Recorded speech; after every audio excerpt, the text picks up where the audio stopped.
একটা গ্যাপ হয়তোবা শেষ হবে না, এবং সেদিন শেষ হয়ওনি। সেদিন আমরা কোয়েশ্চেন নাম্বার 1 অ্যান্ড 2 এই দুটো নিয়ে আলোচনা করেছিলাম। আমাদের আজকের আলোচনার বিষয় কোয়েশ্চেন নাম্বার 6। কোয়েশ্চেন নাম্বার 6 তোমরা তোমাদের প্রশ্নপত্রে কোয়েশ্চেন নাম্বার 6 পাবে রাইট ফর্ম অফ ভার্বস। যদিও তোমাদের রাইট ফর্ম অফ ভার্বসটা অনেক সহজভাবে প্রশ্নপত্রে থাকবে, কিন্তু আমি তোমাদের শুধু স্ট্যান্ডার্ড 6 নয়, আমি 6, 7, 8, 9, 10 এই দিক বিবেচনা করে আজকের ক্লাসটি আমি সাজিয়েছি। চলো আমরা এগিয়ে যাই। আমাদের আজকের ক্লাসে আমি তোমাদের সেই গদ বাঁধা নিয়ম শিখাবো না, আমি তোমাদেরকে কিছু টেকনিক শিখাবো, যে টেকনিকগুলি অনুসরণ করলে তোমাদের রাইট ফর্ম অফ ভার্বটা অনেকটা সহজ হয়ে যাবে। তো চলো আমরা টেকনিকগুলি দেখে নেই। স্ক্রিনে দেখছো ভার্বস এর রূপসমূহ। তো চলো আমরা ভার্বসের রূপগুলি দেখে নেই। ভার্বের রূপ বোঝাতে আমরা এখানে দেখাতে চাচ্ছি যে মেইন বা বেস ফর্মকে আমরা ইন্ডিকেট করব V1 দ্বারা, ভার্বের পাস্ট ফর্মটাকে আমরা ইন্ডিকেট করব V2 দ্বারা, ভার্বের পাস্ট পার্টিসিপল ফর্ম সেটাকে আমরা ইন্ডিকেট করব V3 দ্বারা। যে স্টুডেন্টস তোমরা জানো যে প্রত্যেকটা ভার্বের 3টা ফর্ম অবশ্যই থাকে, তার সাথে আরো একটি ফর্ম থাকে, তো সেটি হলো জিরান্ড ফর্ম। আমরা নেক্সট স্টেজে যাচ্ছি, সেটা হলো এস বা ইএস ফর্ম। এখানে আমরা উল্লেখ করছি যে V1 অর্থাৎ ভার্বের বেস ফর্মের সাথে এস বা ইএস যুক্ত থাকবে। আমরা সাইডে একটু এক্সাম্পলও দেখতে পাচ্ছি, সেখানে দেখা যাচ্ছে goes, its, etcetera. Next gerund form. Gerund ফর্মটা কেমন? জিরান্ড ফর্মটা হলো ভার্বের বেস ফর্ম এর সাথে আইএনজি যুক্ত, ভার্বের বেস ফর্মের সাথে আইএনজি যুক্ত থাকবে। এর পরের যে ফর্মটা আমরা নিয়েছি সেটি হলো ইনফিনিটিভ ফর্ম, অর্থাৎ to plus verb. Infinitive form হলো টু প্লাস ভার্ব। স্টুডেন্টস, এবার আমি তোমাদের জন্য কয়েকটি ফর্মুলা প্রস্তুত করেছি, তোমরা ফর্মুলাগুলি মনোযোগ সহকারে একটু অনুসরণ করো, আশা করি তোমরা উপকৃত হবে। Formula number 1। ফর্মুলা নাম্বার 1-এ তোমরা দেখতে পাচ্ছ এখানে আমরা মোডাল অক্সিলারিজ তোমাদের জন্য প্রেজেন্ট করতে যাচ্ছি। কিছু মোডাল অক্সিলারিজ তোমরা স্ক্রিনে দেখতে পাচ্ছ।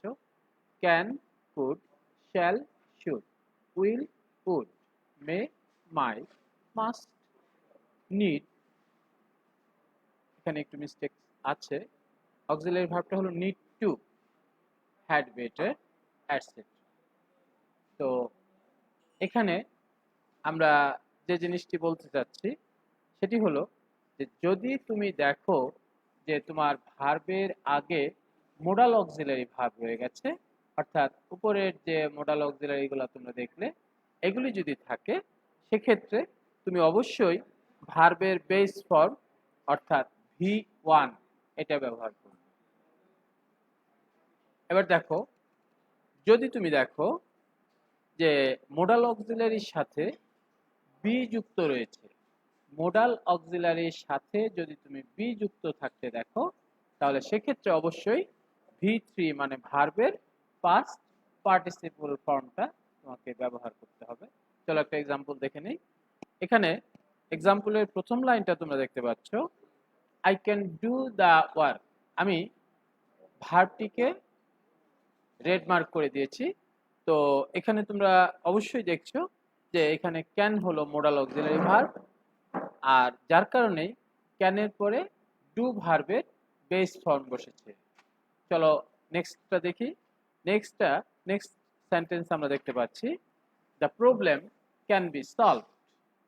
The problem can be solve, that is এখানে ক্যানের সাথে বি রয়েছে, অর্থাৎ মোডাল অক্সিলারির সাথে বি রয়েছে, যার কারণে শর্ত মোতাবেক এখানে আমাদের ভার্বের পাস্ট পার্টিসিপল ফর্ম ব্যবহার করতে হবে।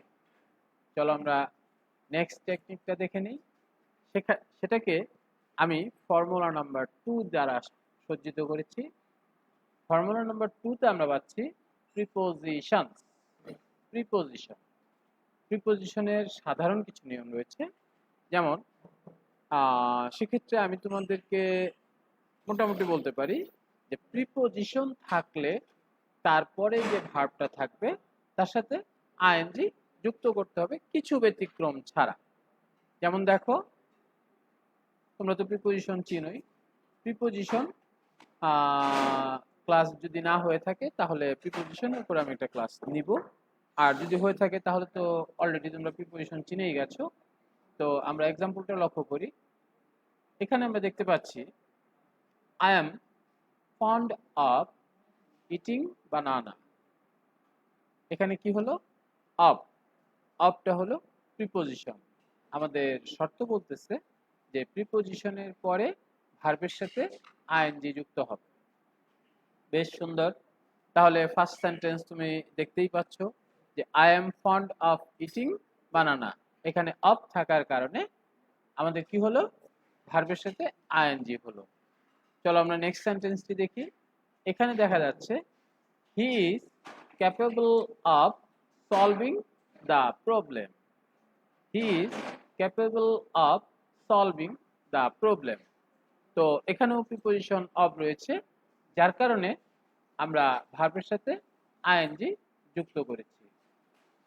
The students have a different role in prepositions, and it is also formula number 2, that is, in case of preposition 2 you will put we see present indefinite tense. When we see present indefinite tense, future indefinite tense, modal auxiliary, universal truth, habitual truth, had better, would rather, least, infinitive, we will use the base form of verb. In the screen we are seeing some example, that is, in present indefinite tense we will use the base form of verb.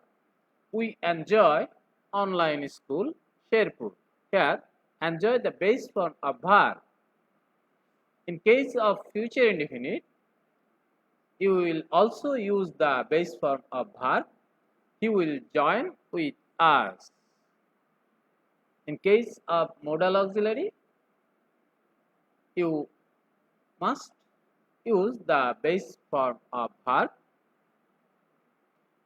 When you will see any sentence that indicate universal truth, there you must use the base form of verb. In case of habitual truth we will also use the base form of verb. When you will see had better in a sentence, there you also use the base form of verb. You also use the base form of verb when you will see would rather in a sentence or in front of a gap. When you will see would rather, you will also use the base form of verb. Could you understand? তোমরা এই স্ক্রিনটি screenshot দিয়ে রাখতে পারো, অথবা এটা যে কোনো ভাবে তোমরা সংরক্ষণ করতে পারো। আমি আশাবাদী এটা তোমাদের রাইট ফর্ম অফ ভার্বের ক্ষেত্রে অনেকটা সহায়ক হবে। স্টুডেন্টস, আমরা এবার আরেকটি চার্টের দিকে এগোচ্ছি। এখানে আমরা লক্ষ্য করছি, এখানে দেখা যাচ্ছে যে ভার্বের সাথে আইএনজি যুক্ত হবে। ভার্বের সাথে আইএনজি যুক্ত হবে কোন কোন ক্ষেত্রে আমরা সেটা এখানে ইন্ডিকেট করেছি। এখানে প্রেজেন্ট কন্টিনিউয়াস টেন্সের ক্ষেত্রে আমরা ভার্বের সাথে আইএনজি যোগ করব, পাস্ট কন্টিনিউয়াস টেন্সের ক্ষেত্রে ভার্বের সাথে আইএনজি যোগ করব, ফিউচার কন্টিনিউয়াস টেন্সের ক্ষেত্রে আমরা ভার্বের সাথে আইএনজি যোগ করব, প্রিপোজিশন থাকলে সেক্ষেত্রে আমরা ভার্বের সাথে আইএনজি যোগ করব, ক্যান অথবা কুড এর সাথে হেল্প থাকবে, ক্যান অথবা কুড এবং তার সাথে হেল্প থাকলে আমরা ভার্বের সাথে আইএনজি যুক্ত করব। যখন আমরা সেন্টেন্সে হোয়াইল দেখতে পাবো, হোয়াইল কোনো সেন্টেন্সের শুরুতে যদি হোয়াইল থাকে সেক্ষেত্রে আমরা ভার্বের সাথে আইএনজি যুক্ত করব। যদি কখনো, এখানে একটু মিস্টেক আছে, যদি কখনো তুমি দেখো উড ইউ মাইন্ড, যখন তুমি দেখবে একটা ভার্ব সাবজেক্ট হিসেবে ফাংশন বা ভূমিকা রাখছে তখন সেক্ষেত্রে ভার্বের সাথে আইএনজি যুক্ত হবে। আরেকটি বিষয় হলো সেটাকে আমরা বলে থাকি প্রেজেন্ট পার্টিসিপল, এটা ভার্বের আরেকটি ফর্ম প্রেজেন্ট পার্টিসিপল, সেক্ষেত্রেও আমরা ভার্বের সাথে আইএনজি যুক্ত করব। চলো আমরা স্ক্রিনে একটু এক্সাম্পলগুলি দেখে নিই। এখানে প্রেজেন্ট কন্টিনিউয়াসের এক্সাম্পল আমরা পাচ্ছি, we are enjoying online school Sherpur. Past continuous আমরা পাচ্ছি, they were telling the matter. আমি এখানে সার্বিকভাবে ভার্বের সাথে আইএনজি যুক্ত করেছি, তবে অবশ্যই সেক্ষেত্রে তোমাদের কিন্তু টেন্স অনুযায়ী অক্সিলারি ভার্বটা বসাতে হবে। তোমরা টেন্স অনুযায়ী এখানে অক্সিলারি ভার্বটা অবশ্যই ইনক্লুড করবে। তো আশা করি তোমরা বুঝতে পেরেছো। প্রিয় শিক্ষার্থী, রাইট ফর্ম অফ ভার্ব অত্যন্ত গুরুত্বপূর্ণ একটি টপিক, আর এটা গ্রামারের খুব গুরুত্বপূর্ণ একটা অংশ। তো এটার আমরা আরেকটি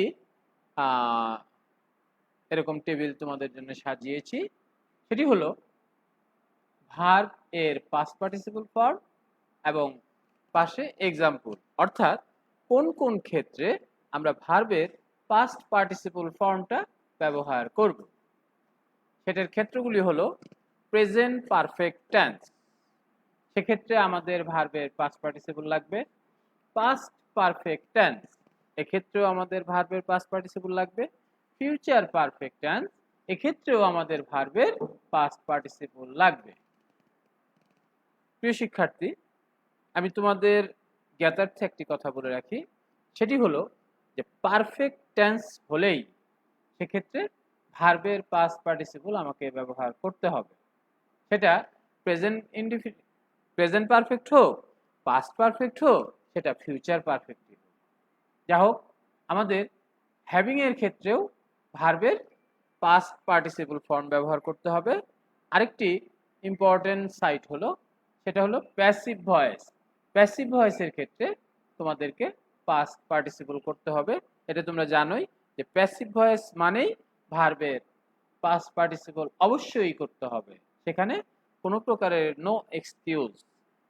আরেকটি হলো যে টু বি এর পর ভার্বের পাস্ট পার্টিসিপল করতে হবে। আমরা যদি এক্সাম্পলের দিকে তাকাই, I have finished my lesson, I had finished my lesson, I shall have finished my lesson।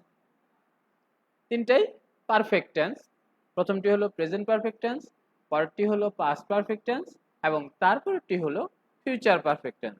তার মানে এখান থেকে আমরা কি বুঝলাম, যে পারফেক্ট টেন্স মানেই সেখানে আমাকে ভার্বের পাস্ট পার্টিসিপল ব্যবহার করতে হবে। আমার পরের উদাহরণ, having learn the computer, I will join there. তারপরটা তো ভয়েসের উদাহরণ, rice is eaten by us. তারপরটি হলো টু বি ভার্বের উদাহরণ, টু বির উদাহরণ, অর্থাৎ টু বির পরে ভার্বের পাস্ট পার্টিসিপল থাকতে হবে। তো এই কয়টি শর্টকাট টেকনিক যদি তোমরা অনুসরণ করতে পারো তাহলে আমি আশাবাদী তোমাদের ভার্বের যে রাইট ফর্ম অফ ভার্বের যে বিষয়টি সেটি অনেক অংশে সহজ হয়ে যাবে এবং তোমরা খুব সহজেই এটা করতে পারবে। কিন্তু এরপরেও কথা থাকবে যে রাইট ফর্ম অফ ভার্ব। এখন তোমরা 6-7 এ ভার্বগুলি গ্যাপের পাশে পাবে, কিন্তু ক্লাস 8 থেকে শুরু করে তখন কিন্তু আর গ্যাপের পাশে ভার্বগুলি থাকবে না, তখন ভার্বগুলি তোমার কোয়েশ্চেনের উপরে টেবিলে থাকবে বা বক্সে থাকবে। সেক্ষেত্রে তোমার কিন্তু অবশ্যই ভোকাবুলারি ভালো থাকতে হবে, অর্থাৎ ভার্বগুলির ওয়ার্ড মিনিং তোমাকে জানতে হবে। যদি সেটা তুমি না জানো তাহলে কিন্তু এই রুলস তোমার জানা থাকলেও তুমি সঠিক ভার্বটি সঠিক জায়গায় প্রয়োগ করতে পারবে। প্রিয় শিক্ষার্থী, আমি তোমাদের মডেল কোশ্চেনগুলি দেখেছি, সেখানে সাধারণত 6 নাম্বার কোশ্চেনেই তোমরা রাইট ফর্ম অফ ভার্বটি পাবে। আমি তোমাদের মডেল কোশ্চেনের একটি অংশ এখানে তুলে ধরেছি। Fill in the blanks with the right form of verbs in the brackets. Question A and G have special instructions in the brackets for the use of verbs. অর্থাৎ এখানে আমরা লক্ষ্য করছি বা এখানে আমরা দেখছি যে পুরো একটি প্যাসেজ দেয়া আছে এবং এই প্যাসেজটি আমাদেরকে একটি টেন্সেই, সেটা হতে পারে প্রেজেন্ট টেন্স, হতে পারে পাস্ট টেন্স, হতে পারে ফিউচার টেন্স, একটি টেন্সেই আমাদের পুরো প্যাসেজটাকে ডিসকাস করতে হবে। সেক্ষেত্রে আমার কোয়েশ্চেন নাম্বার এ এবং জিতে ইনস্ট্রাকশন দেয়া আছে। চলো আমরা কোয়েশ্চেনটা একটু পড়ে দেখি। Our bus a number gap reach in past form. আমাদের বলাই ছিল যে এ নাম্বার গ্যাপে আমাদেরকে ইনস্ট্রাকশন দেয়া হয়েছে, তার মানে এ নাম্বার গ্যাপে আমার ইনস্ট্রাকশনটি কি বলছে? Reach in past form. That is এখানে রিচ এর পাস্ট ফর্মটা আমাকে ব্যবহার করতে হবে।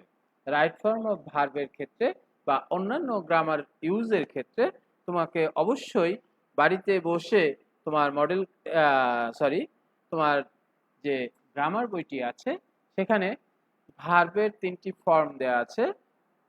এক্ষেত্রে তোমরা স্ট্রং ভার্ব এবং উইক ভার্ব দুটি আলাদা আলাদা ভার্ব পাবে। তো সেই ভার্বের বিশেষ করে স্ট্রং ভার্বগুলির প্রেজেন্ট, পাস্ট এবং পাস্ট পার্টিসিপল এই 3টা ফর্ম তোমরা মুখস্থ করে নিবে।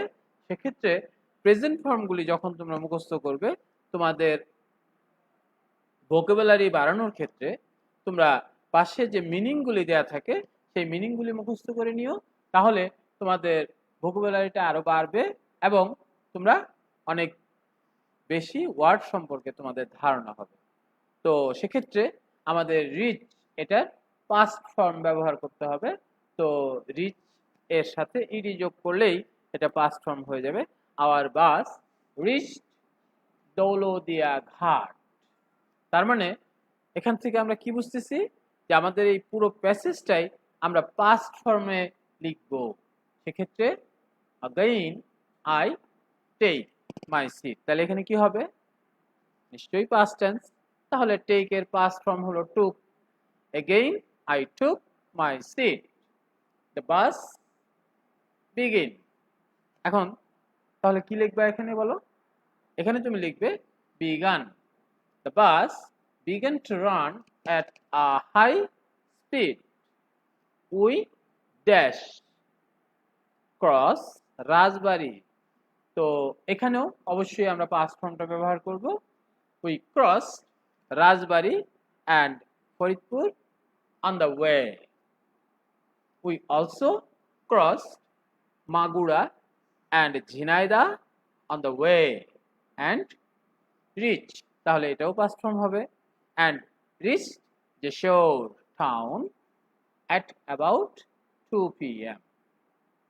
I enjoyed, এখানে এনজয় আছে তাহলে এটার পাস্ট ফর্ম করে দিলাম I enjoyed the natural beautiful scenery on the either side of the highway when our bus, G instruction দেয়া আছে stop in past form, তার মানে স্টপটাকেও আমার পাস্ট ফর্ম ব্যবহার করতে হবে। অর্থাৎ এখানে আমরা তখন গ্যাপটা ফিল আপ করব। when our bus stopped at the shore some passengers get, তাহলে get এর past form got down। নিশ্চয়ই তোমরা বুঝতে পেরেছো। তো তোমাদের 6-7 এ কোশ্চেনে রাইট ফর্ম অফ ভার্বটা এইভাবে থাকবে। তো এই ক্ষেত্রে তুমি শুধু কোশ্চেনটাকে যদি ভালোভাবে বুঝতে পারো যে এখানে কোন কোন নাম্বারে তোমার ইনস্ট্রাকশন দেয়া আছে, সেই ইনস্ট্রাকশনগুলি অনুসরণ করে তোমরা রাইট ফর্ম অফ ভার্ব না শুধু যে কোনো কোশ্চেন অ্যান্সারের ক্ষেত্রে প্রথমবারই তোমরা 100% অ্যান্সার হয়ে যাবে এমনটা আশা না করাই ভালো। সেক্ষেত্রে তোমরা তোমরা পুরো কোশ্চেনটাকে আগে ভালো করে পড়ে নিবে। ভালো করে পড়ে নিয়ে পরে সেকেন্ড টাইম তোমরা অ্যান্সার করা শুরু করবে।